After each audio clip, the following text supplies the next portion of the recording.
Still Thursday, the evening of June 4, 2026. Please pay attention to this video. Take a listen, just a minute. To bring these children and teachers back. If it was up to you, would you negotiate with terrorists? If terrorists ask for weapons, they ask for money, they ask for concession on future laws of this land as part of their ransom, if you are the governor, would you accept those ransom? Would you accept for those people to be integrated into that community? We don't know the details. So please, let's be sensitive and calm. You do not know the details. The more you negotiate with these people, the more you are going to embolden them. Now, the last thing the man said there, many people will not understand what the Speaker of the House of Assembly in Oyo State, what he was talking about. He talked about the concession of future law. He's in the legislature, so he used a terminology that a lot of people may not understand. Now, these are the part of the things that the terrorists are demanding to free the people they kidnap. You may not like Sunday Igboho because he was waving or he's waving. He was not standing in one place. And his people are feeling that he betrayed him.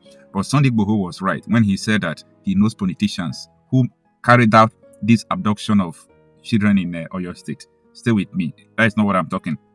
Now, a concession of law or future law typically refers to a negotiation or agreement where one party, often a state, municipality, or corporate entity, agrees to alter its rules, ordinances, or regulations to accommodate another party. The meaning heavily depends on the context.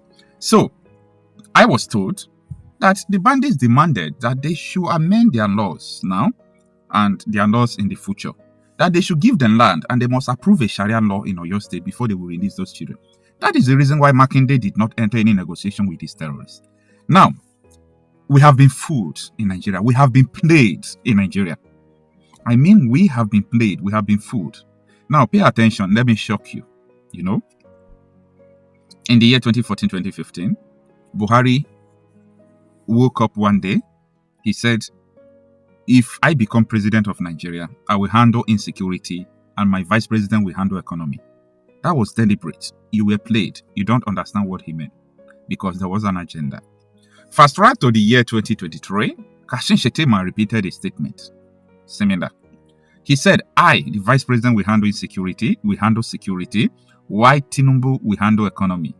That was not just a political statement. It was deliberate.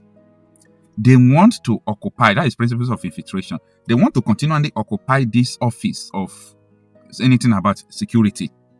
Remember how Nuhu Rebadu, that minister of defense, not recently Christopher Musa, the minister of defense state, then Senate Committee on Security and Intelligence, all of them, they are all terrorist sympathizers and terrorists themselves. Do you understand? So, if you watch, it is all in the line. They played you. You never understand at all. Now, let me give you your greatest shock. I made a video a few days ago talking about how Sultan of Sokoto endorsed Sharia in the Southwest last year. And after that, I went live. I did a live section, 3 hours. I was talking about one thing. Southwest, Yoruba land is about to be attacked brutally because of Sharia. I did that video last year. You understand? And after 1 year, what I said started happening because it is not a rocket science. It is a modus operandi, the way they work. So, when Sultan of Sokoto said that they will have Sharia in the Southwest, why are you going to have the Sharia? It is the way they want to have it in Nigeria. And for the first time in the history of Nigeria, just watch that the terrorists are demanding that they should give them Sharia law. This is total Islamization of Nigeria. People should wake up on time. Wake up on time. You saw these politics you people are playing. See, in Sharia law, there is no politics. In Sharia law, there is no politics. So these politics, they play, go tire. In Sharia law, there is no politics. All of you will be slaves. I'm telling you this now because it's going to happen with the kind of mentality I'm seeing. With the kind of mentality I'm seeing in Nigeria right now, it is going to happen. There is no election in Sharia law. It is autocratic. It is autocratic. In fact, they don't listen to human beings. They listen to Allah. Even though they have nuclear weapon, if you are enemy of Allah, you are gone. They will nuke you. So be careful. You people don't know what is going on. You see, I spend my time to explaining this to people. I spent everything just to make sure people understand what is actually going on. So it is very unfortunate that a lot of people are yet to understand that we are living in bondage. Oh, it's easy to say, God forbid. It's not me. I'm not living in bondage. Oh. Have you seen any madman that knows that he or she is mad? Because if you know that you are mad as a madman, meaning your liberation is near. You're about to sing hallelujah. But if you don't know that you are in bondage as a Nigerian, I don't know what the adjective I will use to qualify you. You are living in bondage. But liberating yourself from the bondage is a task that must be done. Now, I am glad because I have seen a lot of people. I've seen so many community. I've seen so many vigilante group. In Yobe yesterday, about 300 people were doing a show of power. They were showing their pump passion, up to 300 people in the night, shooting it up. I say these people understand what is coming. Yeah, they got it. Not like so many people who are carried away by politics. You will cry. You will cry. So when I saw so many villages warming up for the war that is coming, I say yes, people are hearing. People are listening and they are understanding. But how many people, especially in the south, that are understanding this? Some communities in Zamfara, in Yobe, all this northern part of the country, majority of the communities who are not part of all these things they are preparing because they knows what to come. But major communities in the southern part of the country, they are joking and they are still playing election. They are still playing politics. And I don't just know how to explain it to people because what is going to come is going to come. Like in the Latin word, they say, qui sera, sera. What will be, will be. Okay? What will be, will be. Only those who will escape it are the people who are actually preparing. Because this is not just terrorism. No. It is a government agenda. People in government are pushing for this. People in government are pushing for this. If you don't believe what they believe, either you are a Christian, you are a Muslim, they don't care. They will eliminate you. If you don't believe in what they believe, they will eliminate you. So it doesn't matter whom you are. If you say, oh, this one, at the end you will become a victim. And I know you will say, God forbid. But that person, that teacher they beheaded the other day, maybe he must have been saying God forbid before. God has given you brain. You have your hand. Nature has blessed you. You can see, you can hear, you can reason. What is your excuse? You don't have any excuse of saying that you are afraid or you are this, you are that. These people who are fighting you, they are not special. They are not special kind of breed. You must be able to equip yourself, tell one to tell another. It is coming. Like it is coming. There is nothing you will do. It is coming. Because the government are involved. Go and think this analysis I just presented to you. From what Buhari said, to what Kashim Shettima said, to what Sultan of Sokoto backed, to terrorists demanding the Sharia law. Just go and ponder on it. I've served the military intelligence for the past 35 years. It has always been the case. Our problem is religion and social-cultural. I mean, people will expect me to come here and start talking about kinetics, about operation and so on. I've been an operational commander all my life. I've commanded warships, I've commanded troops, I've commanded men outside Nigeria and so on. But I'm not going to come to your station to discuss kinetics. The problem is not kinetics. In 2017, 2016, I'm always a member of the Security and Intelligence Brief at the Defense Headquarters. I said the center of gravity of Boko Haram and insurgency in Nigeria are the sponsors of that program. It was beyond us. Because the job we need to do is kinetics. Fight, destroy places, resolve issues. Yeah. But we cannot resolve issue of sponsors of Boko Haram that were in Buhari's government that we know them. When you say we, who I was in the military intelligence. And the defense headquarters staff that I work with, they know. And that was why we couldn't pursue that aspect that could have resolved that problem. Because you need to arrest people. And recently, 400 people were gathered as sponsors of Boko Haram. Why is it that the government has refused to try them? You remember this Boko Haram issue started since 2012. Yeah. And I was in the military intelligence that time. We arrested those people. It is my organization that actually conducts interrogation and interview. And they mention names. I mean, I can't come on the air and start mentioning names of people that are presently in government now that I know. Presently in government. That the boys that we arrested mentioned. Some of them are governors now. Some of them are in the Senate. Some of them are in Aso Rock.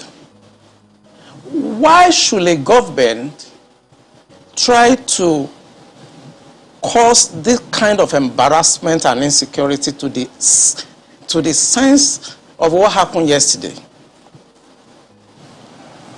And the solution I gave them in 2017, because when I identified the center of gravity for General Lonshokin, and they couldn't pursue it, because some of them were ministers. And what I'm saying now, the Department of State Services are listening to me. They know them. Yeah, you know, Commodore. So the solution I gave them was that if we can't pursue the policy strategic level, because the people that we need to talk to are also, you know, going to be difficult to deal with. I said what they should do now is to conduct two things. We should buy blimps. The blimps are not UAVs. They are not drones. Blimps are equipment that can fly up to 10,000 feet, 30,000 feet, static if you want, mobile if you want, and they carry a lot of payload. We saw them in Afghanistan. We saw them in Kenya. This will be something that can give us real-time intelligence.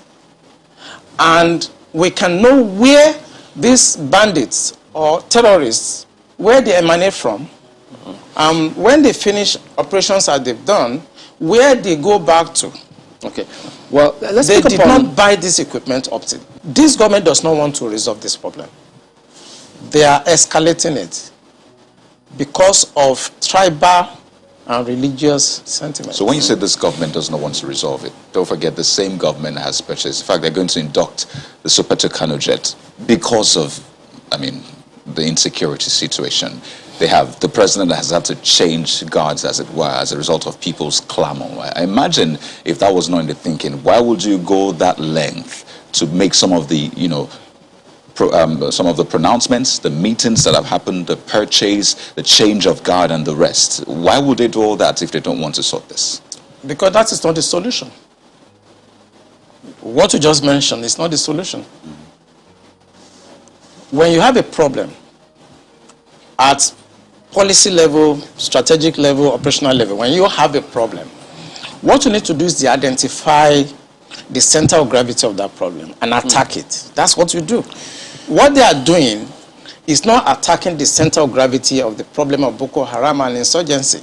So if the president is buying Super Tucano, is changing service chiefs, that is not the solution. We are looking at the wrong side. It's not kinetic.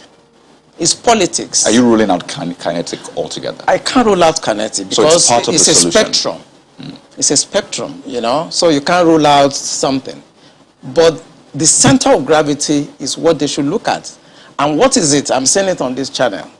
It is the sponsor of Boko Haram and bandits. And speaking about the sponsors, you know, when you say the DSS, and yeah, they could be listening to you, but so they profile, part of their responsibility is to profile all of these persons before they either vie for elections or before, excuse me, they are nominated for any of these positions. Doesn't that happen? Don't they get intel and say, look, this and this is what we found, and then we don't think that this should proceed further? Doesn't that happen? It does. You know, when I worked with the DSS in 2007, because when Yaradua approved the operational order that we did, we now have to work together as a team. He actually forced all of us to sit down together and work together. I was surprised at the tremendous amount of information had by DSS. I was shocked. We in DI, I was in Defense Intelligence Agency, and when they were forced to bring out the files, I was shocked. They have so much information at DSS presently as I'm talking about what I'm talking about. They have. But you see, if a fish is going to get spoiled, it's going to start getting spoiled from the head. The DSS will not do anything except the Commander-in-Chief's body language shows that this is the direction I want to go. That is where the problem is. The DSS has tremendous information. By the time 2023 is here and somebody take over and wants to undo some of this evil that I've seen in this country, you'll be surprised names that the DSS will bring out. They have the information. There's nothing I'm going to say here that they don't have. The defense headquarters have the solution for the kinetic aspect. They do. I'm not going to come here to advise them. I work with them and they're still there. The Chief of Naval Staff was in the intelligence with me. We were together in Defense Intelligence Agency. That's Vice Admiral Gambo. I know these people are good. They know what to do. It's not that they have problems. It has to do with politics, the sponsors, people that feel that this country should be Islamized. You know, assuming but not conceding that, that all of this is the case. So what is the end game? Because I imagine as a strategist, that's what you think about too. So these things are happening. What is the end game? So why will this be allowed to fester? For what purpose? The end game for them, because we did, normally when you want to look at this type of challenges, what you do is that you go through what we call the intelligence circle. Okay? When you do the processing and you do the analysis before dissemination point, you discover that the end game for them is to just turn this country into like a Taliban type of country. And it's a mindset. And anything goes. In other words, 10% casualties, 20% casualties is allowed in trying to achieve the end game of Islamizing this country. That's for the terrorists, the bandits. It's not for the terrorists and the bandits, for the sponsors. Because I told you, and I will repeat on this channel, the sponsors of Boko Haram and the bandits are the problems. And defense headquarters, the army headquarters, the naval headquarters, the air force cannot do anything about that. Buhari has to do something about that. The Interpol has the list of those people that are sponsoring Boko Haram. I work with Interpol. They should ask, if they don't know, they should ask. The government of Dubai, they have the list of those people. During the trial of those people that were caught, names were mentioned. They have the list. The government also told us that they've arrested 400 sponsors of Boko Haram. Why should a government not try those people and bring peace and harmony and safety to this nation? Why won't a government do that? Those people that are going to harass cadets and officers in NDA, they live around the place. I know NDA very well. I was in Georgia, I was in NDA as young officers, and I know the area very well. They live around the place. So why can't you put up a blimp that can see what they are doing in real time and eliminate them? Why won't you do that? In fact, there were more details saying that some persons slept up, but we'll come to that hopefully. Mark has got some questions for you.